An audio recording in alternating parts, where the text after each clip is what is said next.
Quvasoyda elektr energiyasi mana shu yerda agar ishga tushirsak, Quvasoy shaharida elektr energiyasi yopiladi. Biz bu yerda 1000 kilovat elektr hisobini olganmiz birinchi bosqichda.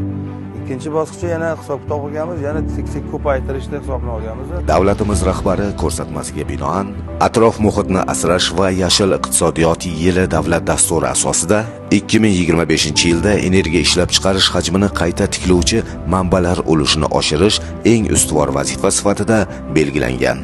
Mana shu soyda suvni olib kelib, mana batga tushirib, mana shu yerdamiz. Mana bizni qurilish qiladigan joyi mana shu.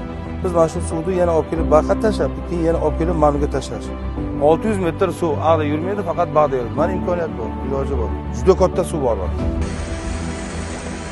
Farg'ona suv ta'minoti aksiyadorlik jamiyati soha vakillari ishtirokida ham mazkur sohada amalga oshirilayotgan loyihalar va chora-tadbirlar, an'anaviy va yangi turdagi energiya ishlab chiqarish tizimlarining ko'rsatkichlari tahlil qilindi. Hozirda Farg'ona suv ta'minoti aksiyadorlik jamiyati tasarrufidagi Quvasoy va Quva tumani filiallari hududida joylashgan o'zi oqar suv oqimi tezligi hisobiga mini generatorlar qurish ishlari olib borilmoqda.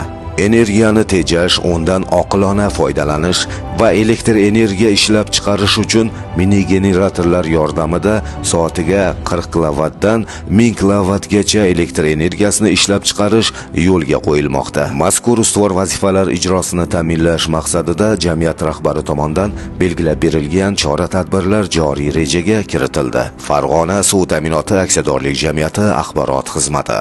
Bizni kuzatishda davom eting.